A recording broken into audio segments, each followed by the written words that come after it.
Are we recording? Hey, we just saw a movie. I know you don't like this song. Michelle, you don't.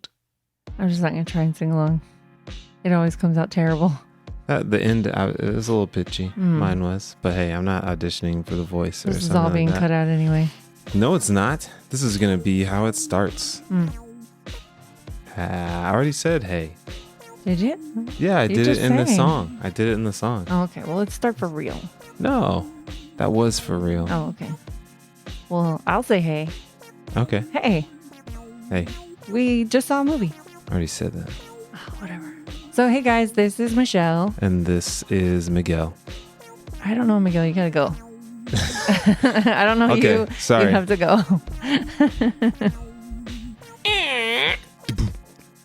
That was your door closing. Hey, it's me, Josh. I'm here to do the podcast. Hey, good.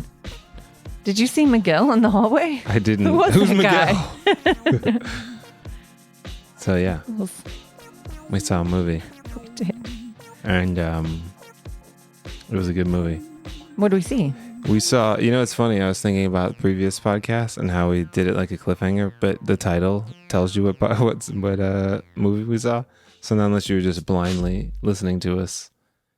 Right, like if it just matter. Rolled into the next podcast. Right, it doesn't and then matter. you're like waiting. You're like, What bated breath? is bated breath, as they say? Whatever that means. What did they watch? What did they watch? What did they watch? What did they watch? And then 3 minutes in, we finally tell you. We watched Onward. That's right. Onward. I kept thinking it was called Upward because Pixar made a movie called Up. And that's how simple my brain is. Just smushed them together. Yeah, totally smushed.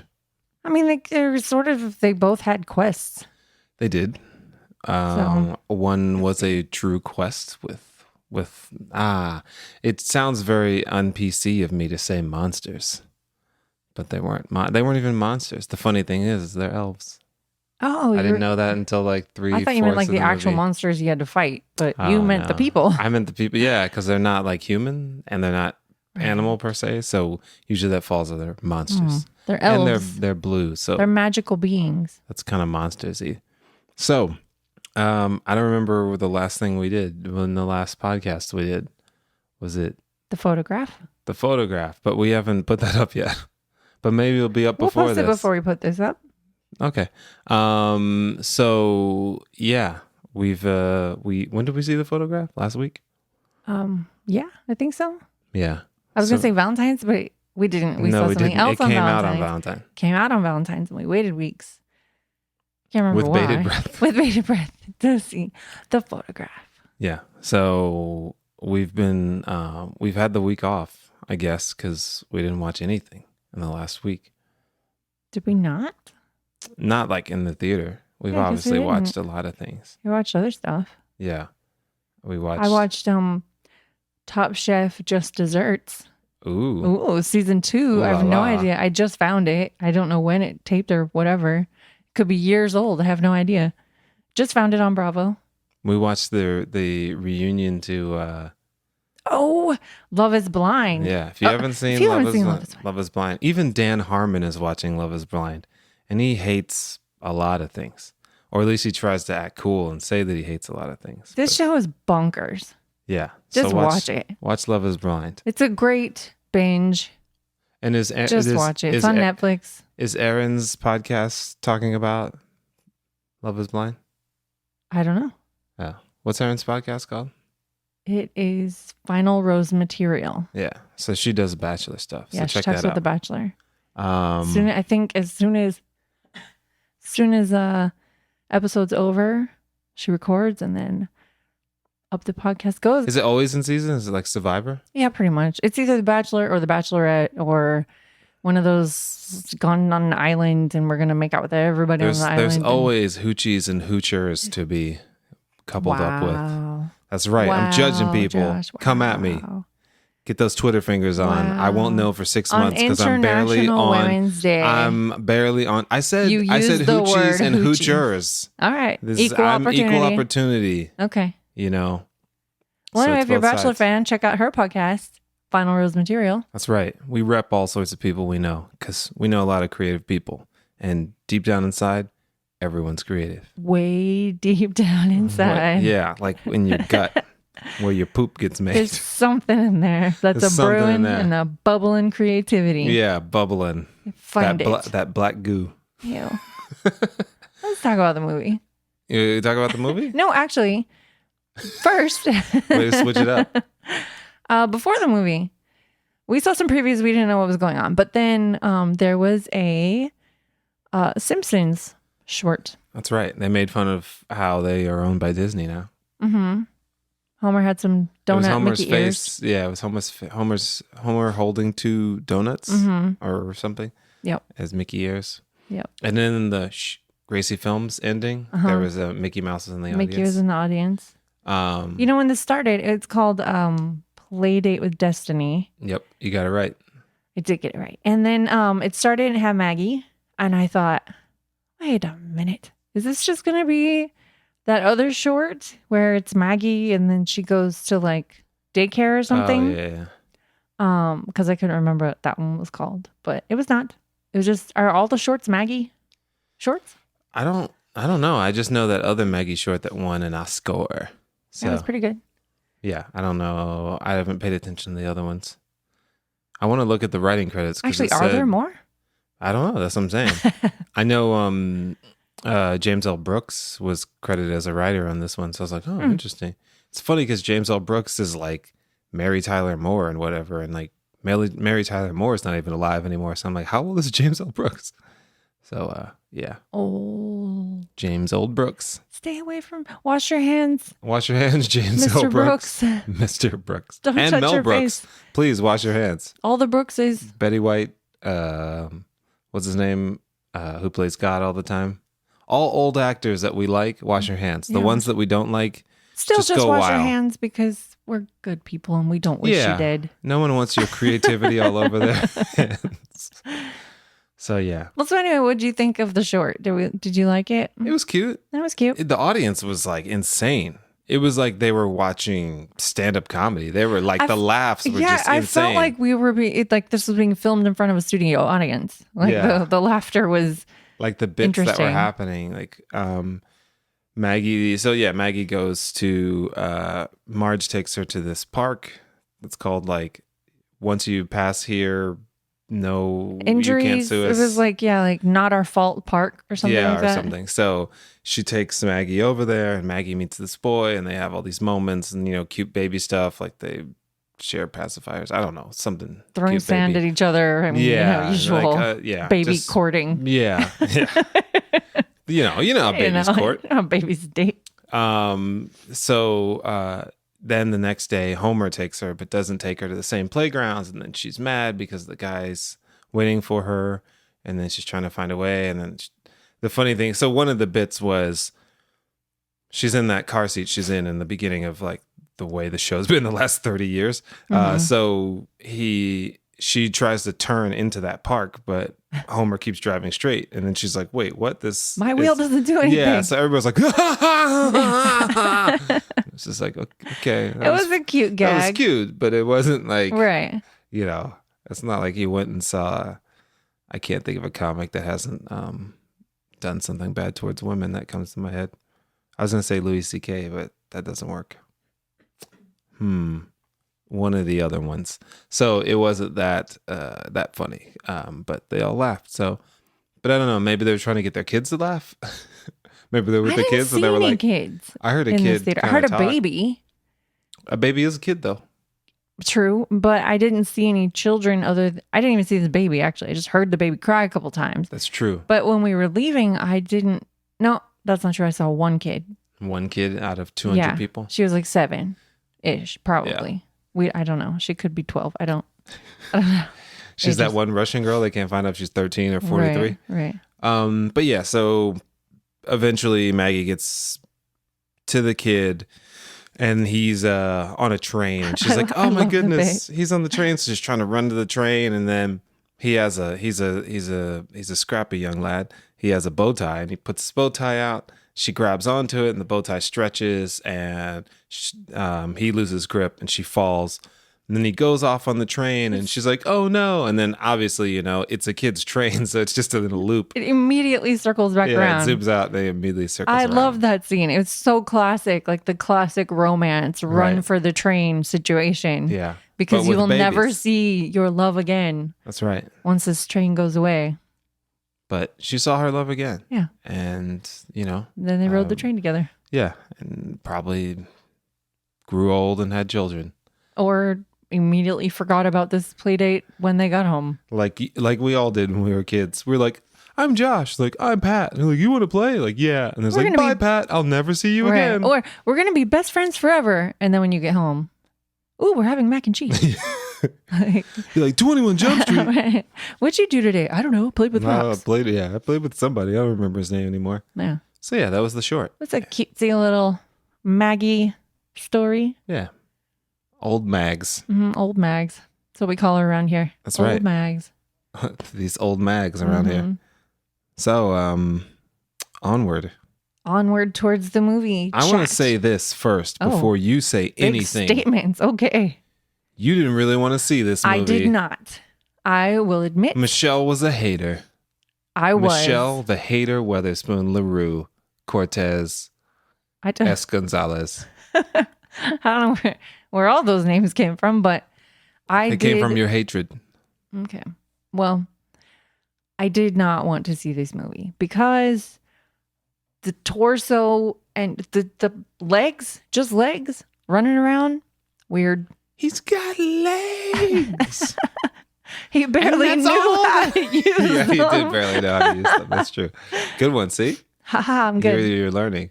Okay, so he didn't have a head. He didn't have ears. He didn't have eyes. It was just legs. Why are you saying things that like he didn't have arms? You didn't say like a torso or arms or head. You went specific like he didn't have a right nostril. He didn't have a left nostril. Because Josh, I'll tell you, because the ears and the eyes are ways you communicate. He didn't have a mouth. He couldn't communicate with anybody. So he's just legs running around.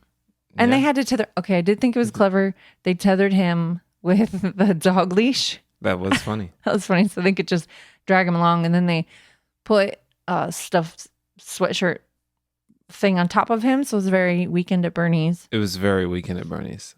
I recommend you watch Weekend at Bernie's than this. You'll see the correlation so hard. Yeah. So you got the synopsis from the peoples? From the internet? So that we can not do a synopsis for an hour? Directed by Dan, written by Dan. Scanlan. Who dat? Set in a suburban fantasy world, two teenage elf brothers embark on a quest to discover if there is still magic out there. A quest. Okay. That's not good. Okay, you're gonna look at another one? Yeah. So I'm gonna start with the quest talk. I thought this movie started out amazingly, where they talked about how, once there was wonder and magic and all these great things happening and people using their gifts to help other people.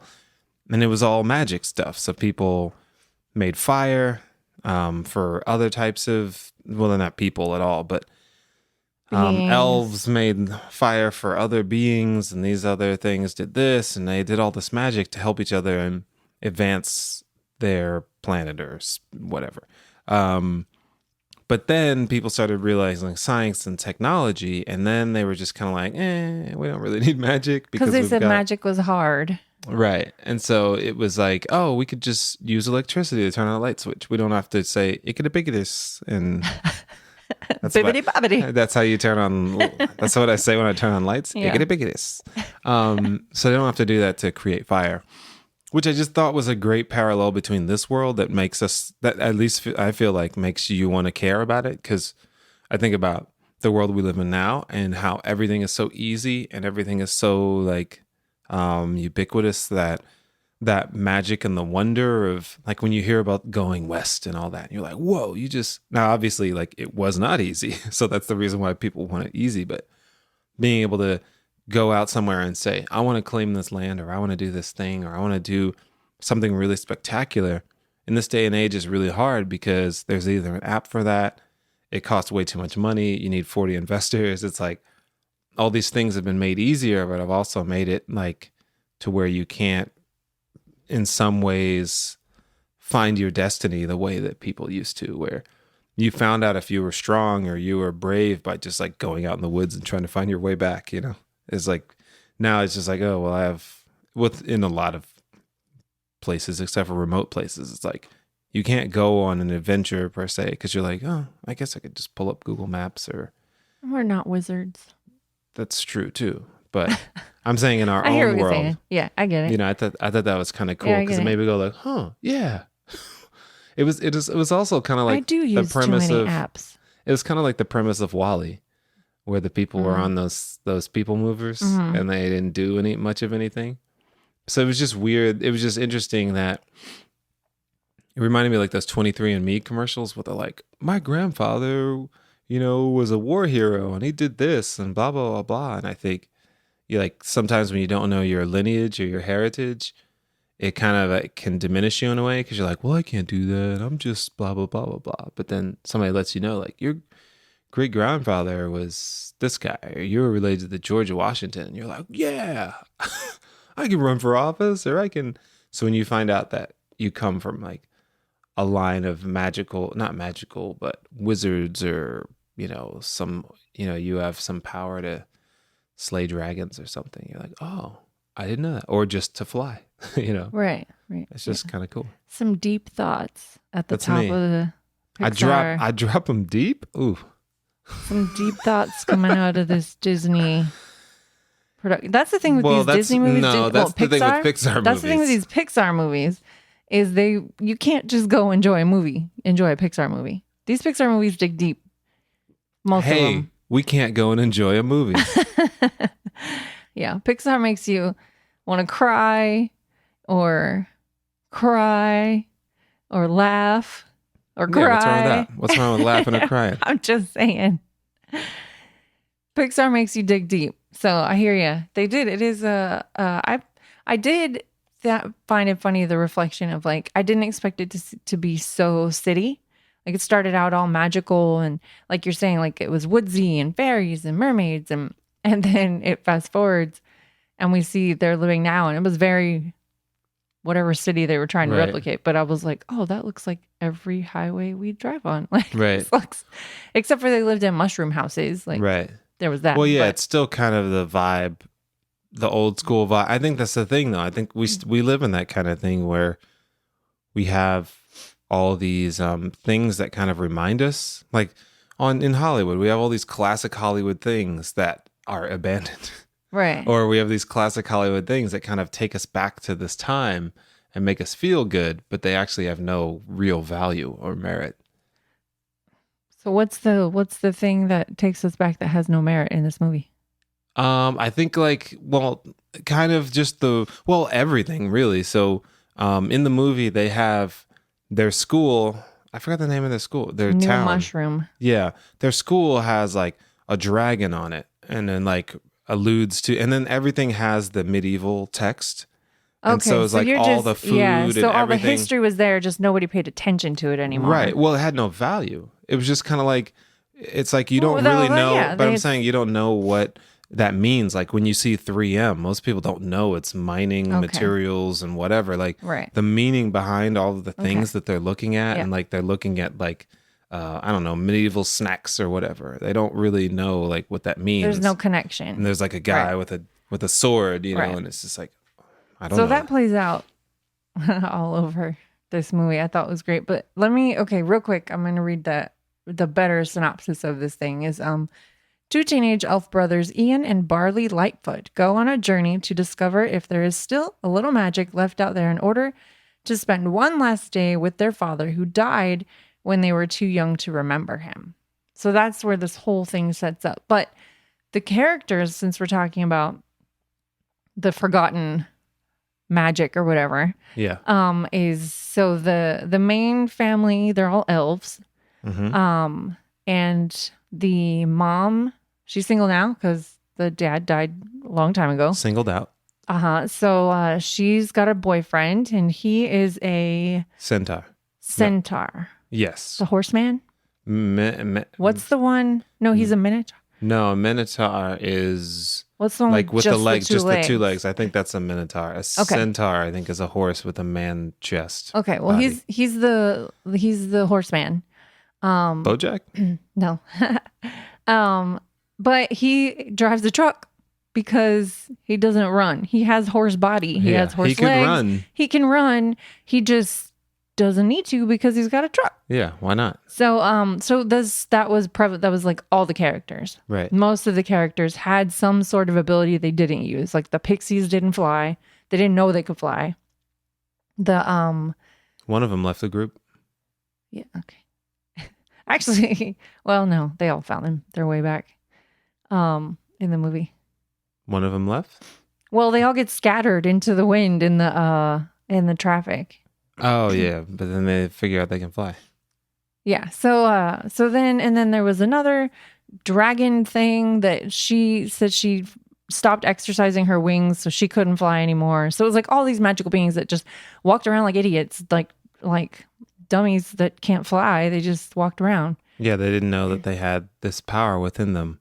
Wizard of Oz. Or they did know and they were just lazy.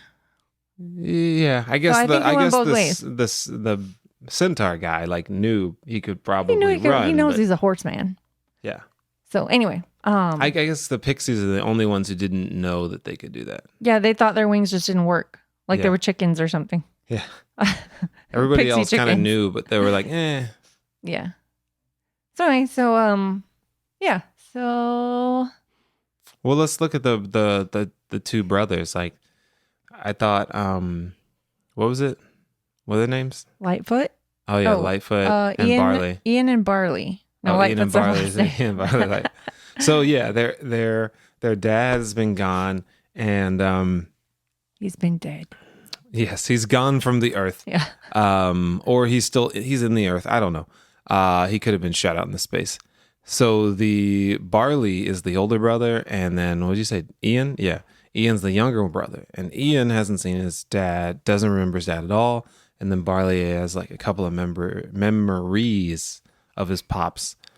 So what was it? Ian's super shy, and then he gets Ian's super scared, and on his 16th birthday, his mom has a surprise from his dad. He left once a present. They both turned 16, which we never really figured out why 16 was the number. Yeah, I don't know. Yeah, so they get a staff, a cool staff. A wizard staff. Not staff infection, but a staff. A wizard staff. And then they get this crystal thing, and then they found out that their dad was getting into magic and getting in touch with who he really is. And before he died. And so he said, like, hey, here's this spell. You can bring me back. I'll come back for a day. And for some reason, he only puts one gem in there or whatever. Well, it seemed this was not an easy thing to come by. Obviously, because they spend the entire movie trying to get another one. So I guess the dad thought maybe they would get the second one first and then like do the thing. No, I think something just went wrong when they were doing the first spell. They only needed one to do it. And then something happened and it broke.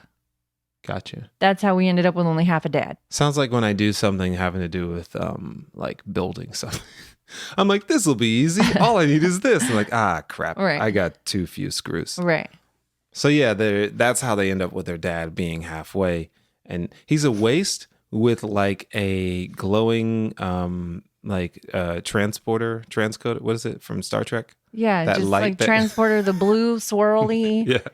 Just kind of coming out of his abdomen. Yeah, and he's a typical dad. He's got the khakis. Mm-hmm. And then they mentioned that he purple socks. Yeah, he runs into a guy. The Ian kid runs into a guy that knew his dad. He made fun of his dad's socks. He was like, "Yeah, your dad was always weird, but he was cool." So he had the purple socks, the dress shoes, and then so they were like, "Oh crap, we can't finish the rest of Dad until we find another one of these things." And then the funny thing is they go off on this quest, right? Because I didn't even mention Barley is like the Jason Segel's character in that show that was really popular in the what was that show? It came out in 2000. Jason Segel was in it. Freaks and Geeks. Yes, he was that guy who just listened to like rock music and okay. and I was Led gonna Zeppelin say and all that type Barley is played by Chris Pratt, and I thought he was basically just his character from of stuff. Yeah, Guardians. Parks and Rec. Oh, no, okay. Parks and Rec. He was, but a little bit Guardians because I guess Guardians he was more into like soul but yeah, he was still the music wasn't like. There was a couple of songs, but it wasn't. But he like was driving the van. He was driving that quintessential 70s van. Well, yeah. But he made me think because he was kind of like everyone kind of looked at him as a screw up. That's true. And then he had like random knowledge. So it felt very. Like, but I will say his Parks character on Parks and Rec, he didn't care or know that people kind of thought he was a dummy. Yeah. That's probably the only difference. But yeah, similar character. Yeah, similar. But yeah, so his brother is super into all of this stuff, I guess, just like his dad was. And then Ian's kind of just a normal, quote unquote, normal kid who's just like, no, there's no magic really. And, so Barley's like, no, we got to go on this quest. And he's like, oh my goodness, why are you doing this to me? And so they set on this quest in their, was it Guinevere, the truck? Yeah, his truck. 70s, the A-Team van, essentially. Yeah. The brother was super into all this. So he basically had like, what is it? Is it like... Oh, D&D. Yeah. No, it's more Magic the Gathering. Okay, probably. Magic, whatever these games are that people have like cards and then pieces and game board and like there's all these rules and you can get different spells. And so anyway, his brother knew. And so he had the board game and he was like, dude, this is all historical. This game is historically based. So that was like how he knew everything that actually needed to happen. I think that was the cool thing too, is like, that they used that as a way to drive the story. So it wasn't just somehow I think it just meant more than him just like reading a book. Right. Yeah. Where he was just like, no, I'm entrenched in this as a cultural thing life. And a game and everything. And I think that kind of speaks to what I was saying before of like how like in our world, many things that we fictionize is based off of real things and off of real battles or real type of things that have happened to people, and we use them as ways to point towards things in the real world. So it's like this game, okay, it was a game, but it also has to be based on something. So it's using all the things from things that used to happen in the past as a way to, be just a game now, but to also tell a story, because all Shakespeare and all that are ways to tell stories to drive culture forward and let people know about the past and all those type of things. So I was like, oh, that's kind of cool. So it was like another human element tie-in they had. I also like that the older brother, which I guess was old enough to actually be out of school. Yeah, he didn't seem to go to school. So he because seemed the mom like, said this is the longest gap year ever. Okay, so he's graduated high school already. But so anyway, he's the older brother, super into all his magic stuff, which typically is portrayed as like some nerdy kid into all this stuff. And he was like, I don't know if anybody thought he was cool exactly, but he was like tough and had his own thing going on. He was strong, he was confident, dude. And he was like, kind of into cool stuff. And he wasn't the other kid. Ian would have been the typical. Visually, you would think Ian, the skinny, quote unquote, dorky looking kid, right, would have been that one, and then he would have been like the football player guy going, "There's no magic." Yeah, so they flipped it on us. Yeah, they got us. So I really like the brother characters. I really like their story and their interactions and their growth. I think the cool thing also is in the beginning of the movie, they show a lot of diversity amongst fake elves. There was like black elves and Latino elves. Oh, yeah. Oh, there was the one kid who was, I'm not sure what he was, but he had a walker. He had crutches. Yeah, he had crutches. Yeah, and then there was no real mention of his crutches or like, it was just kind of like, hey guys, you want to come to the party? And he was invited to the party. There wasn't those stereotypical like, not you, Derek. It was just, so he has crutches, whatever. Everyone was represented in this elf land. Yeah, there was a lesbian centaur cop. Was she a centaur? She was something. She was some sort of. She was purple or so. Oh, she was a cyclops. Okay, yeah. I forgot. Yeah, the Cyclops. Oh, should I save this till later? Favorite character? You can do it now if you want. Okay, let's do favorite characters because it came into my head. I'm gonna say my favorite character Okay. was the unicorns. Really? Yes, because the They were unicorns. there for a split second. But the unicorns are usually majestic, beautiful creatures, and these unicorns look like they were like bats that were on drugs. Yeah. Because they weren't around much in the movie. When you saw them, well, in the beginning, They there were was digging through unicorns trash. eating through trash, and they were dirty. So they were like when you. They were like street rats. Yeah, it's like Or if raccoons you, or if something. If you dropped a white coat in the street and then it dragged across the street and you picked it up, that's what the unicorns look like. And then they went into this cave and then there was like 3 unicorns like, ah! And then they flew out. So I just thought it was cool that they didn't make it. Kind of showed. I feel like it's the same kind of way I'm thinking about everything. It showed kind of like what happens sometimes when you like simplify everything and make everything so sweet. It's like, what do the unicorns have to do? So they're kind of this representation of like a time that was innocent and fun, and now a time that's just kind of like marginalizing in some way. It's like these unicorns are just pressed to eat trash and live in the darkness. What did he say when they flew at them in the cave? Did you catch that? Icadus Bicadus? No, I think he called them like, I don't know. He called him some name, and everybody laughed, but I missed it. Oh yeah, I don't Okay. remember that. All right. So that was my favorite character. Okay. Wait, who's your favorite Well, character? that's- While we're on it, So silly. I don't know. Maybe I like the older brother. yeah. Yeah, I like the older brother. I liked him when he was little, when he was tiny, when he got shrunk. Oh yeah. He was so funny. He's still trying to be tough. That He was pretty teeny funny. tiny. But I just liked his character. He was just he was older, but he was still like innocent minded. Yeah. And he really just wanted to protect his brother and finish the quest. Like he just really he had an innocent heart. Right. Yeah. He didn't feel jaded. He wasn't like down.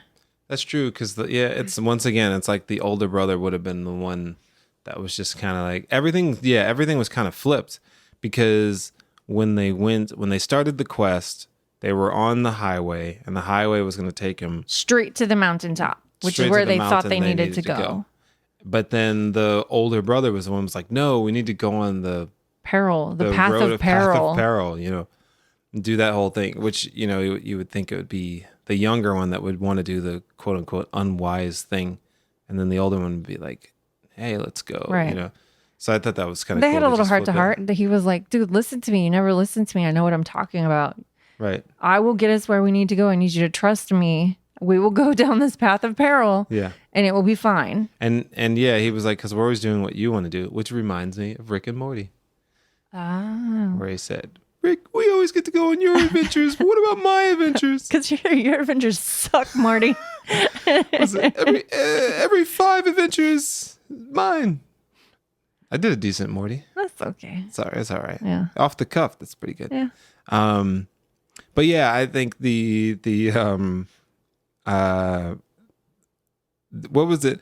I think the scene where they start to go on the quest and they find out that somebody can help them figure out how to do the whole quest. What was that place they went to? Oh, the tavern of something medieval Right. sounding. So yeah, it's kind of like when The you Manticore.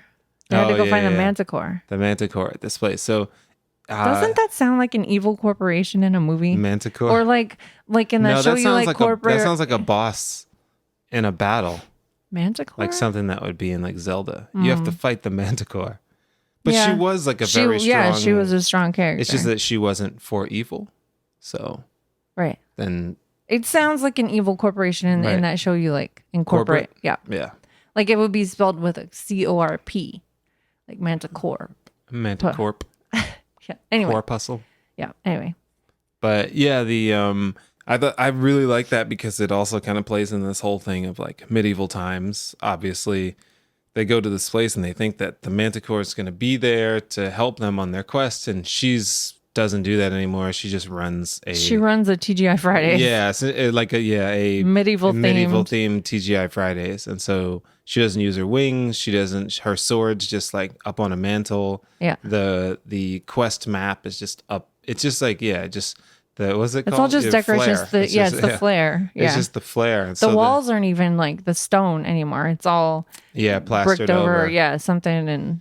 But the funny thing is that just reminds me of like all the other things like here in our world that we, you go to Independence Hall, you go to these different places where stuff happened, or even where stuff still does happen. Nothing's real. It's all replicas. Yeah, but it's all that kills falsified stuff. When we go to museums and we'll go to whatever, and we think we're looking at these Egyptian walls or things that we think they've transported here, and then you read the little plaque and it says, replica, blah, blah, blah, blah, blah. And it always makes me so angry. It makes me feel like, why am I even in this museum? Right. Well, it's kind of I can look at a picture online. I feel like you can take that picture of the guy who's sitting at the desk with the sign, the prove me wrong guy. Uh-huh. It's like museums are just Universal Studios with whatever. They're just prop prove houses. me wrong, yeah. Because it's like you go somewhere and you're like, oh, this is where they make chocolate or whatever. And then it's like, oh no, we don't make chocolate here anymore. It's made in a factory by a bunch of machines like 40 miles away. This chocolate actually just keeps getting recycled. And we just show you how we used to do it. Right. And I think that happens a lot. And a lot of people don't know that. Like you go to Independence Hall and you're like, that's the chair that Benjamin Franklin sat in. And you're like, nope, that is a replica chair that they hired some, the guy from Parks and Rec. What's his name? Andy? No, the guy who does chairs in real life. Oh, woodworking guy. I forgot his name. Oh, we can't do names. Ron Swanson? Yeah, the guy who played Ron Swanson. Like he crafted this chair. So this chair is 12 years old. It's not 230 years old. Still artistry. These should all just be art museums. These should not be historical museums. Right. And then art museums that also teach you history. Like you said, they're also like everything's plastered over and redone, and like what actually is there is behind all these walls. Right. So it's just a lot of that happens in Hollywood too, where you're like, oh, this is really cool. And then you go inside the building and you're like, wait a minute, what is this? And they're like, oh yeah, well, we've obviously redone the inside. You're like, this just looks too modern. So I thought that was interesting. So they show up at her place and then she's just like, I don't do that anymore. Yeah. Nobody does anything that they used to do anymore. Right. So that's basically the whole theme of everything for a while. And then they're on this quest. They've got Pants' dad, which actually I did like all the little gags of him like dancing around. They stop. He feels the vibrations. They're playing music really loud. And they stop and have this moment and they're all dancing together in the lawn. Right. Which was cute. So he was getting a moment. Like the younger kid, Ian, never had any time with his dad before. Right. So at least he's got legs to dance with and he'll have that memory now. Yeah, what a weird story to tell your friends at dinner. I never met I was my younger, dad. I brought my dad back to life, but just the legs. I spent the day with his legs. Right? That sounds It's odd. so weird. So anyway. Oh, go ahead. Well, that's basically the whole thing. Like they're just trying to track down they're going on this huge quest to find this stone. So they discover Ian's a wizard. So he's the one doing all the magic, but he's not confident enough. Right. So older brother's teaching him all the spells. And that's a kick too, because don't you know, usually the person who is into all the stuff wants to be the wizard, but then they don't become the wizard and then they're bitter. That's right. And older brother was never bitter. I love this character. More and more, I love this character. And actually, I will say the pants were the reason I did not want to see this movie, but they didn't bother me much as I thought. What if they were khaki shorts? No. Couldn't have done it. Cargo shorts? No. Nope, no shorts. Short shorts? They were in Speedos. Pants. Pants were all I could handle. And they were all right. It was fine. They kind of had a glowy. Every now and again, it was weird. I liked it better when they had the sweatshirt on him. They had the Weekend at Bernie's going on. Yeah. The Weekend at Bernie's top. And they had some funny things, funny gags with that too, with like the way he would flop and like interact with other characters. And that was pretty cute. And so they really thought like, what can we do with this guy who has no torso and head and arms? Well, to speak to that, I think that was the cool thing about this like I was saying, it was very inclusive, and I feel like this was a nod to people who have hearing difficulties, like how they can be communicative. Like you said, he can't hear them, or people who don't speak, Yeah. like different ways that you can communicate and show affection to people, because They they tap had the their nap. feet. They had this, yeah, not nap. They had this thing when he was a kid. He would do that on his dad's foot, and so they alluded to that in the beginning. And then when they brought the first half back, the bottom half. Oh yeah, back, the legs were kind of just like, where am I? What's going he on? was just like, and then he's just kind of like stumbling around, and so the older son comes up and taps him and goes on his foot, and then the dad kind of takes a step back and then tries to shuffle, finds his son's foot and goes tap tap, and then they Finishes connect. it, yeah. So they're like, okay, this is my son, and then he starts shuffling around to find his other son, and then he puts his foot on the younger son's foot, Ian. Then he's like, okay, now I know that my son's here. So No, there's this connection both of them without are here. speaking or hearing, which was really cool. And then throughout the movie, like you said, they do different things. Like you said, the vibration of the music, he's dancing to it. He has no ears, but he can feel the music. He's enjoying himself, having a good time hearing the music. And I thought that was just really cool, because a lot of times, and I think I said this on some other one, a lot of times we focus on like seeing and hearing as like the only way that we can communicate. And they were able to do so much with just legs. So you're making a really beautiful point. I try. But here's what just popped into my head. These legs did not have a brain. How did they function? Well, I will use the golden axe theory. They thought, which golden axe has golden axe. Shh, let me speak. Okay. Golden axe has skeletons. The skeletons have swords and they fight you. You hit them, they die. They're already dead. Doesn't make sense. But when they die, they go, ah! None of that makes sense, but it's awesome. Skeletons don't have muscle structures. They can't swing axes. Skeletons don't have vocal cords. They can't scream, but they did it. And just like that, this guy is able to control his body without I guess you having could just a brain. say it's magic. But I just use the golden axe theory. maybe his essence is there. They just couldn't see his whole body. Yeah, maybe. Like Maybe so. Maybe his spirit, his spirit was that glowing thing out of his pants. I did like how he tested. He would put his foot out and kind of search with his foot for things. It was almost like a cane, I guess. Yeah. Or His foot was a cane. Yeah. He was his own cane. He was his own cane. So yeah, that was cool. Yeah, I think the scene where they have to, so they finally go on the quest of peril because because the older brother convinced the younger brother, but then they end up this place where they have to cross this bottomless chasm. Oh yeah, right. Yeah, and he's like, "That's the bottomless chasm. You'll just fall forever." So I guess it's kind of like the end of Interstellar, where you're just kind of like falling, floating forever. But if you push enough books, they'll figure out that you're there and get you out.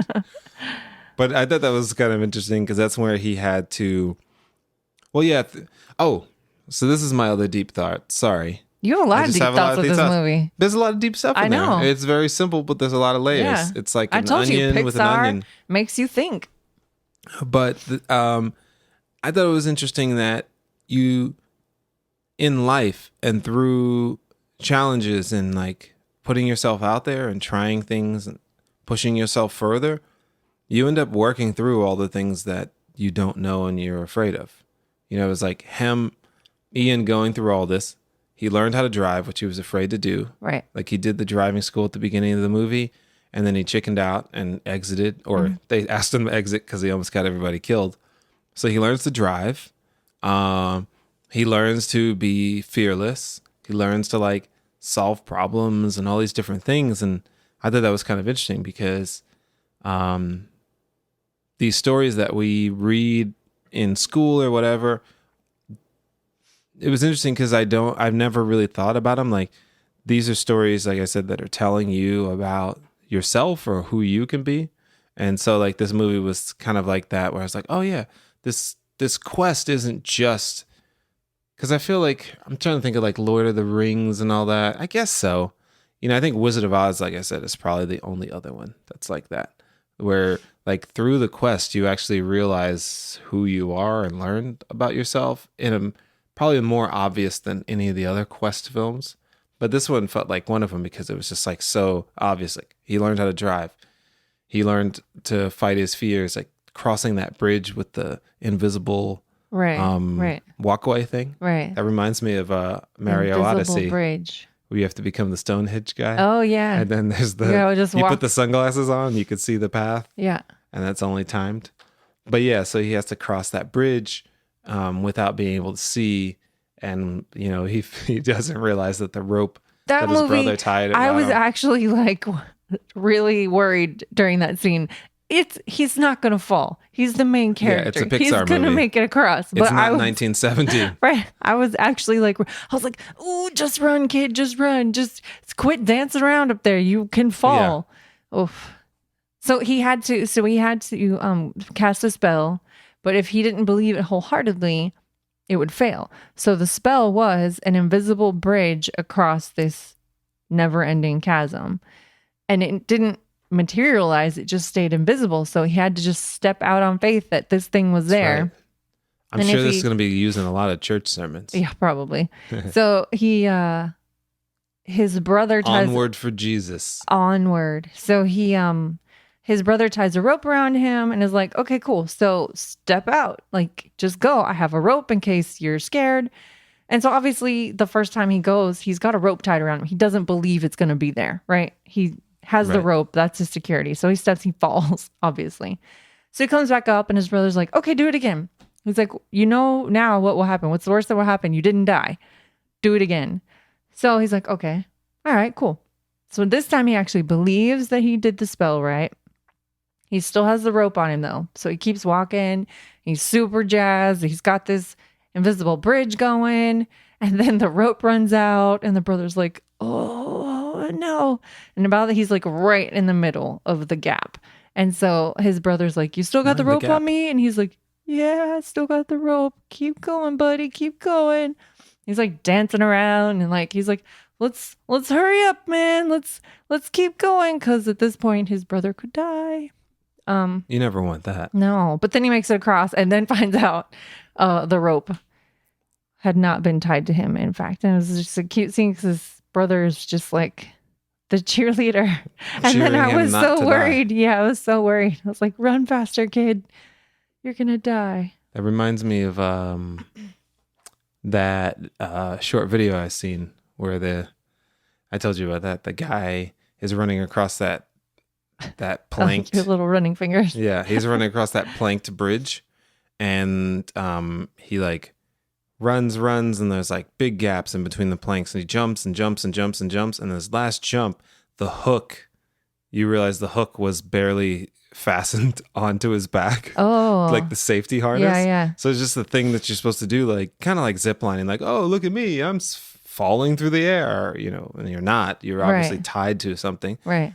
But he was not tied to anything. Any sort of jolt that he would have had, if he would have fell through any of those slats, he would have just fallen to his death. And it was very foggy, so I don't know how high up he bliss, was. Huh? Yeah. So that guy could have been a wizard. Oh, for all we know. That too. Yeah. Oh yeah, that too. That too. But So also, I'll say another virtue of the brother, which we learn in the end. The younger brother has a revelation at the end, but we kind of see all these virtues or whatever adding up. So the brother loves this van. Mm-hmm. They're riding around in this A-team. It's got a unicorn on the side. He's spent tons of time and money fixing up this van. And along the quest, he's trying to get the younger brother to like zap these rocks so that they can barricade the path, and people are chasing them. Yeah.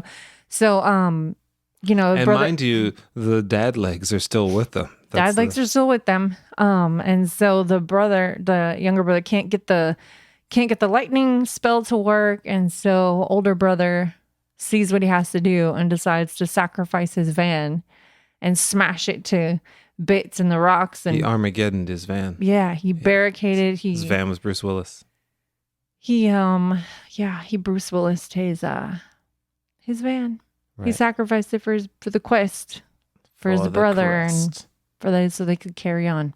You know, the scariest part of this movie was, I just had a weird feeling that they were gonna materialize the dad completely, and then he was gonna stay, and then it would be like Castaway, where he comes back and he's like, "Honey, I'm here," and she's like, "I've moved on." Right.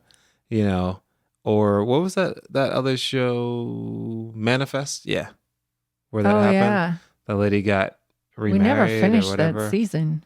Yeah, who knows if it'll finish? But yeah, people moved on. It's been a long time. 16 years. Yeah. Mom's moved on. I don't remember how that song goes. The Aaliyah song. It's been a long time. Oh. Yeah. Which is Curtis Curtis Blow originally or something. I don't remember. So yeah, I was kind of like, ooh, I hope that doesn't become, that would be very odd. The other thing, I thought that they were going to lose the dad legs. They never really lost the dad legs. That usually happens like when they were being chased by the cops. The door was flapping open. I thought that too. I thought he was flew going to out. fly out, Yeah. and then the rest of the movie was going to be about them trying to find Finding the the dad legs. legs. And then like the last minute they, get it. What was it? What was the other stuff that happened in there? Well, they go on they continue questing or whatever, and the brother is like teaching the younger brother how to do all these spells. Like in the meantime, they're floating down this river trying to get to the next spot. He knows all the stuff. He knows everything. So he's teaching him how to do fireworks and how to throw things and how to. So they're having all these like bonding moments and growth moments along the way. So that was the cool thing was, so they ran out of gas. And then he was trying to teach him how to make the gas canister bigger. And it was funny because I know you're making fun of me about the Zelda stuff, but it made me think about he plays a lot of Zelda. So I asked him, how many Zelda references did you have while we watched this movie? But it was just like this problem solving thing where it's like, you have half a gallon of gasoline. How do we make 10 gallons of gasoline?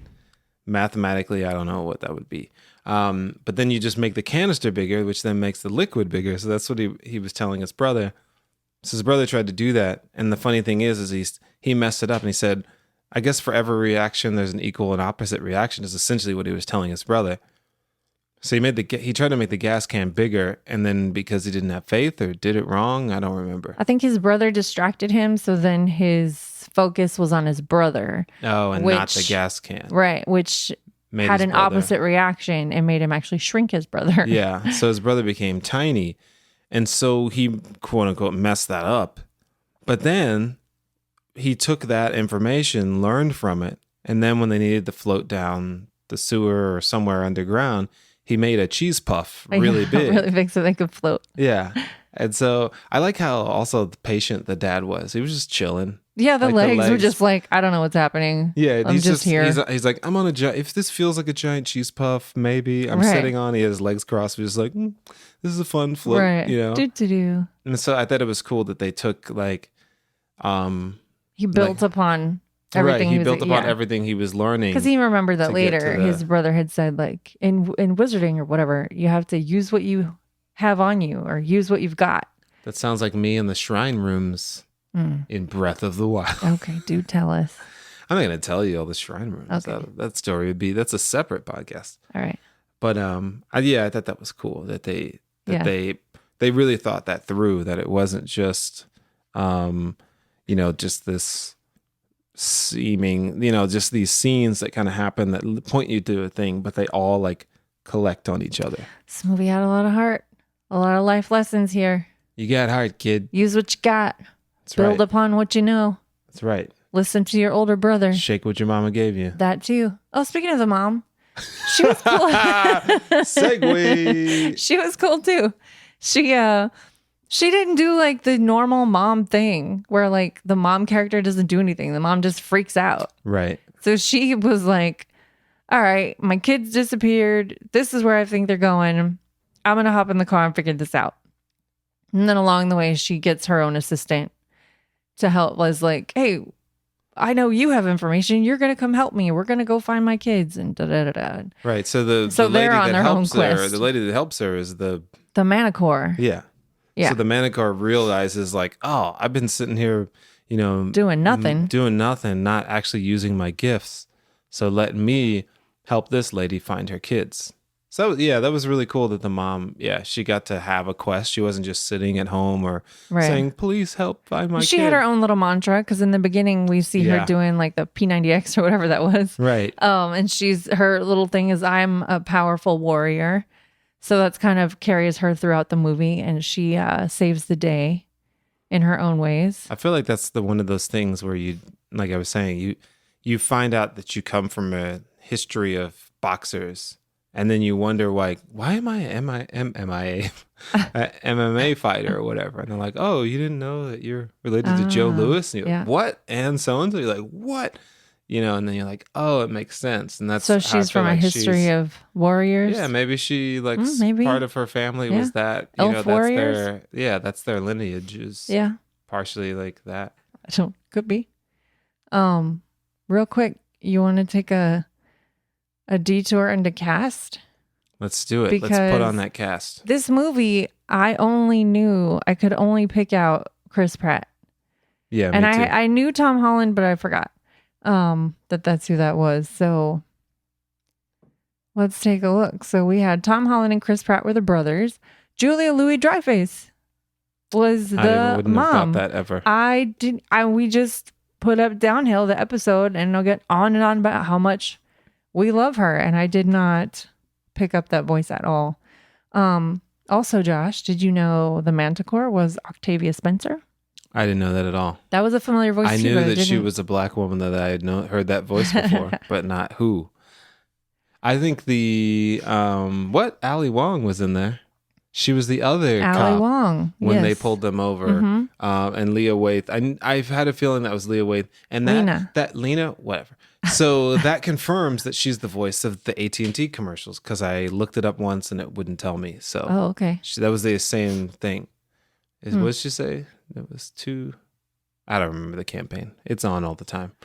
So, the friend that he was talking to that knew his dad, the older guy, or the dad that he ran into and was like, "Hey, I knew your dad in college." That whole time, the whole scene, I was like, "That voice is familiar. I know that voice. Guess who that was?" Whose voice was it? Wilmer Valderrama. Oh. I don't think I've heard his voice in a while. I don't think I've seen him in anything. I saw him playing him. himself in something else. That was interesting. The pawn shop owner was Tracy Ullman. Right. I would never. Tracy Ullman has so many different voices. I have no idea when she's. But how did we not pick up on this many voices? Usually these movies, they splash the names of everybody that's in it all over the place, and maybe we just missed it because we don't watch that many commercials. But I did not. I haven't seen them in all the advertising. I don't see them pushing anybody's name. I only saw Chris Pratt and Tom Holland doing any promo for this. I think they were just pushing the story. That's what I've seen is mainly the story, not much of who's in it. Who's in it? Not like from the producers of and all that type of stuff. But normally, what I mean? Like normally they're like 8,000 celebrities. They show all the faces and then show the people. Yeah. Maybe they'll do that next week because they do different rounds of marketing as the weeks go by. It's like Tom Holland, blah blah blah. These people in Onward, So that could be a possibility. So what did you say? Lena Waithe, Ali Wong. That scene was pretty funny. So they were speeding, right? And then they were driving crazy. They were driving wild. Oh yeah, because he became bigger. Yeah. The older brother became bigger, but he was in the pocket of the younger brother, and so they were driving all over the place. Right. So they get pulled over, and were they both centaurs, possibly, or cyclopses? I can't remember. No, one was a cyclops, and one was. One of them was the two-legged thing. Yeah, the centaur. The Minotaur. I think the Minotaur is two-legged. The two-legged one. Yeah. So they pull them over, and then the dad falls out of the back of the truck, but he's wearing the Weekend at Bernie's top, and so he's just kind of like stumbling flopping all around. over. They're like, "Sir, have you been drinking or something?" And then they said, "Long day, sir." Yeah, and then the funny thing is that they, what was it? They, the older brother says there's a spell where you can change yourself into any person.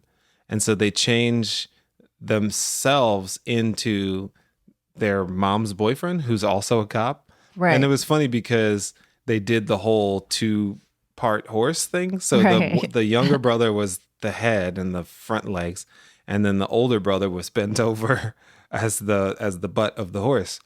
And so they see the two brothers as their like coworker.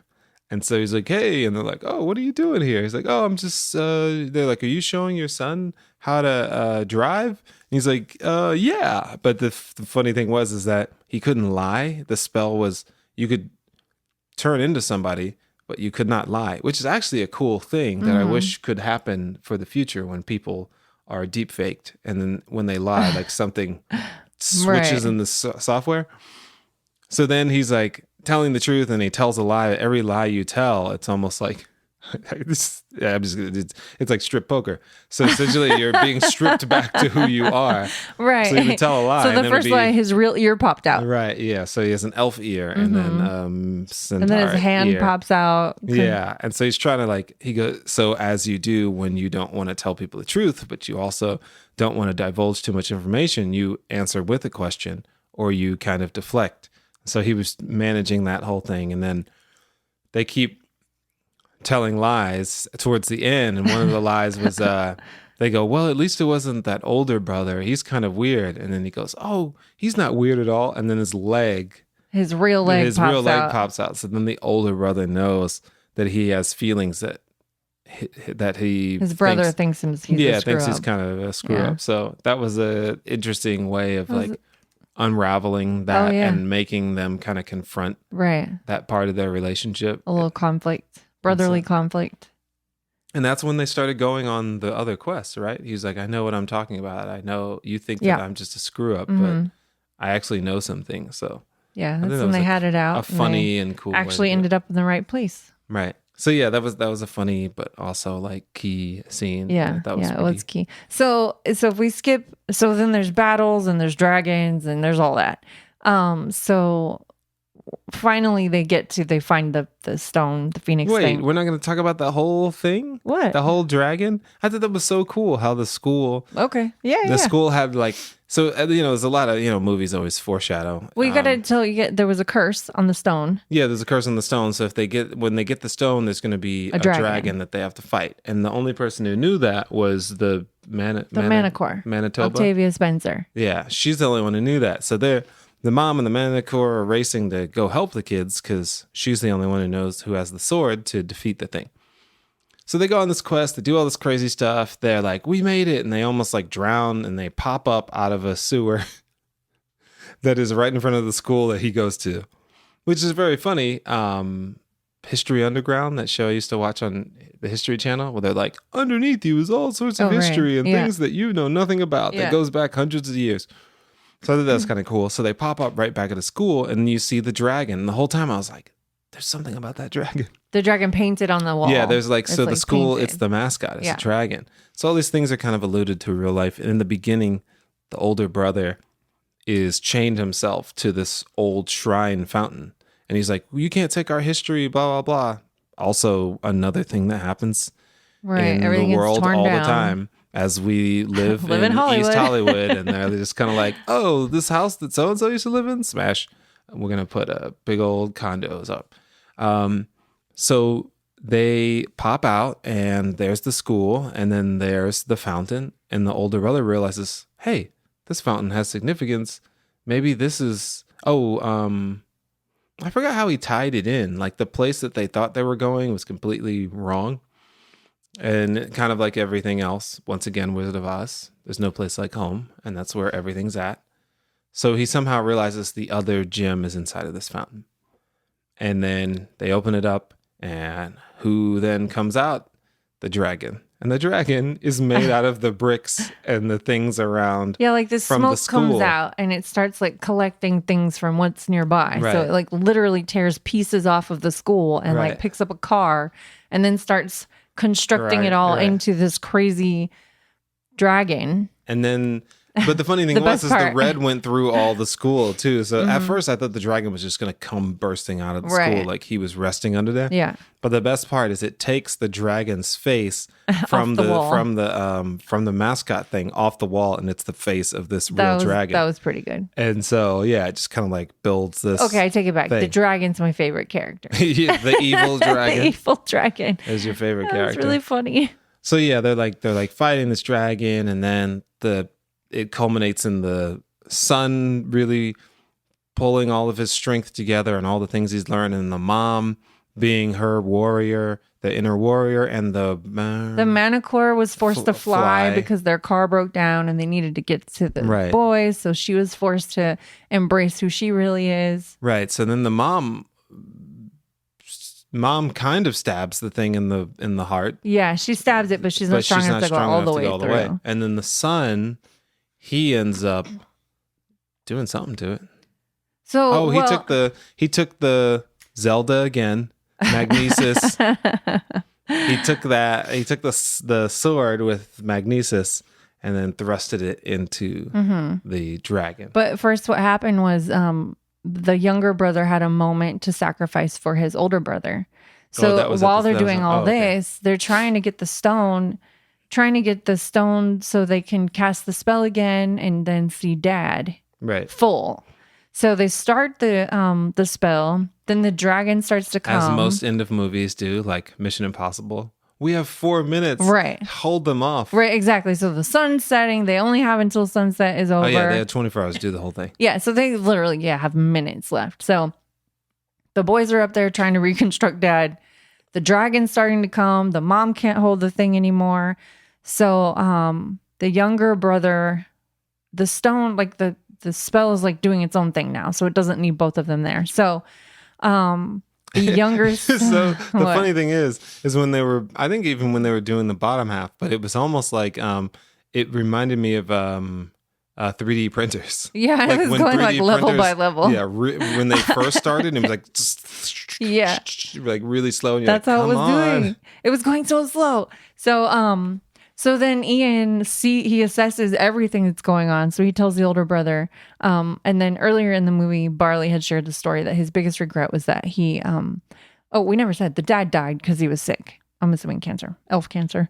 So Do you have a moment to donate to feline Right. AIDS? You're like elf So- cancer. So Barley he was told like go in and say goodbye to your dad, but he was too scared, so he never said goodbye to his dad right. before Yeah, he yeah. died.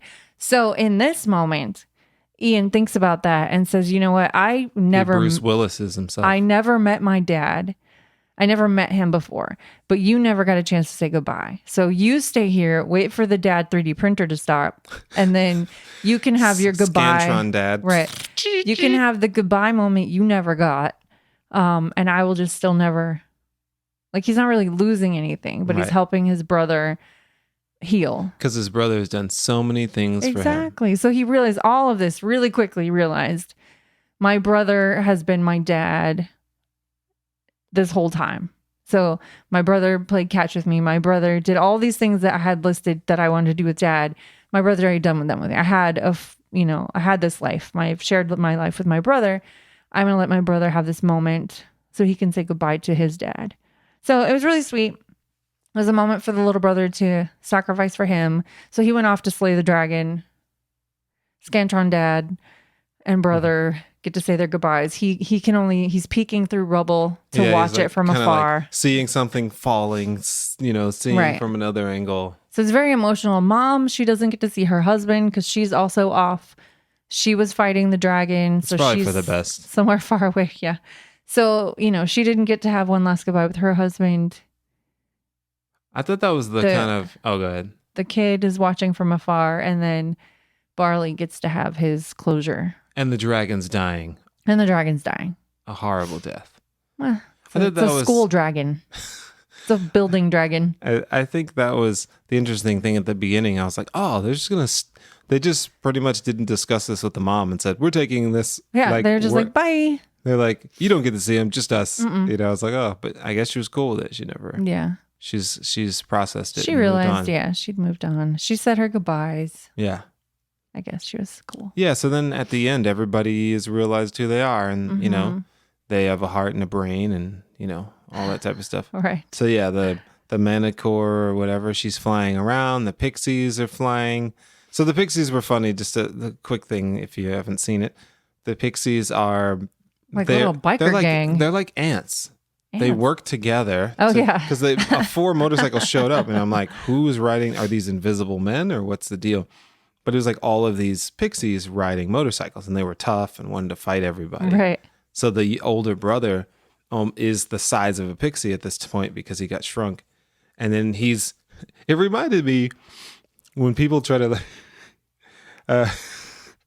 reminds me of the time when somebody tried to tell me that Robert E. Lee was a great man. And I was like, what are you talking about? Except for this turned out to be true in the other sense, not Robert E. Lee, but in this movie where the older brother was like, hey, you know that you guys used to be able to fly and blah, blah, blah. And they're like, how dare you try to tell us who we are and who we are. You calling us lazy? Yeah. They're like, you calling us lazy?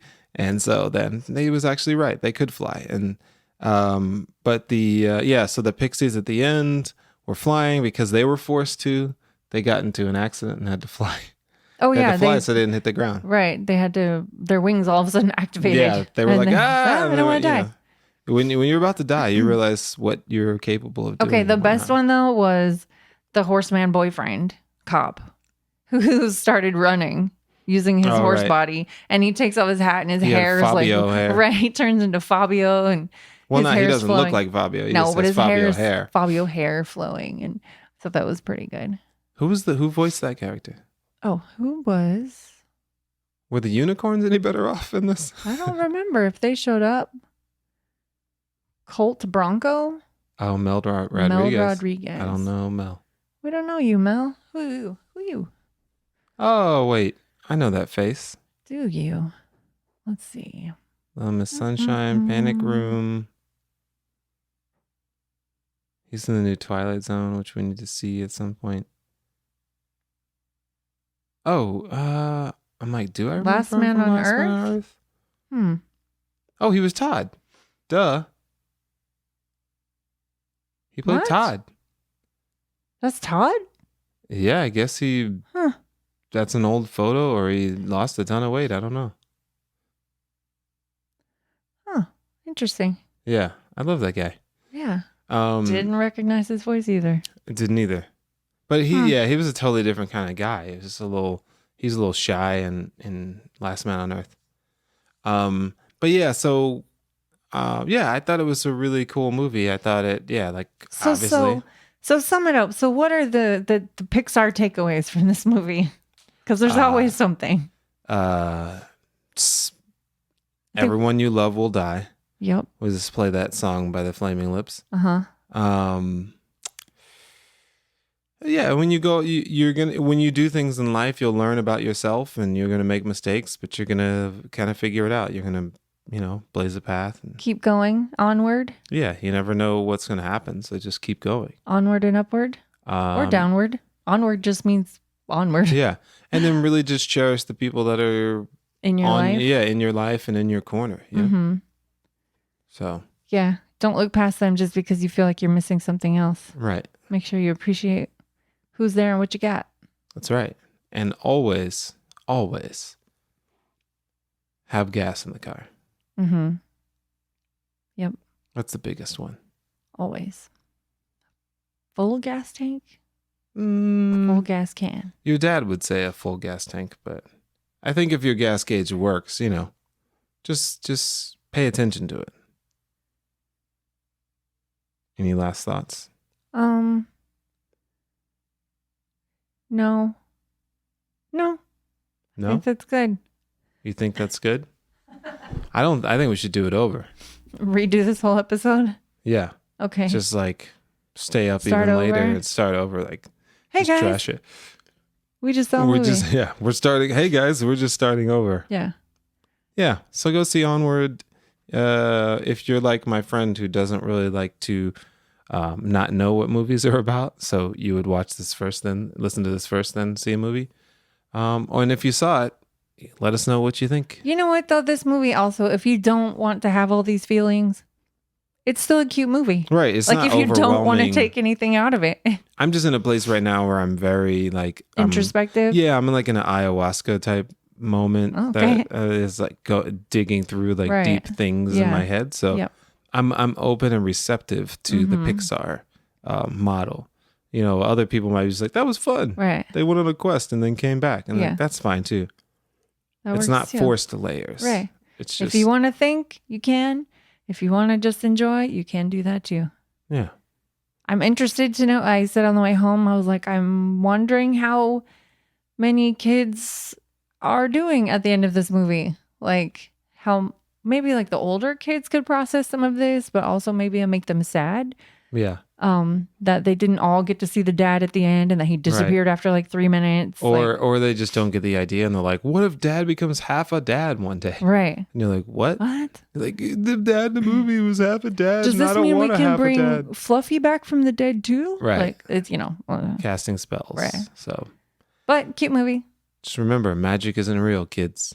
Hopefully When you die, you die. That's it. that's where we're going to leave it. Make the best of your life. All right. All right. Till next time, guys. Except for to my I don't know the other faiths that believe in multi lives. Keep whatever. All right. Follow us. Yeah. Follow us on Instagram. Hey, we just saw a movie. Should be running through the veins of Yeah. Hey, we just saw a movie. Google now. .com. Yeah. You'll hey, find we just all saw a our movie on stuff there. Instagram. Give us some reviews just saw a on movie on Twitter. Apple. We're talking over each other. Yeah. Why not? You can double listen. Oh yeah, we need them reviews on Apple. We need to get boosted. Yeah. Get us some. Get give us some lifted. 5-star reviews, y'all. Fire it up. Okay. Now Yeah. are we done? Uh, I think we're done. I think we talked a long time. I think this is good. What was your light spell again? Your light switch? Alakazim. I don't That know. wasn't it. Yeah. Okay. All All right, right. peace. Bye, y'all.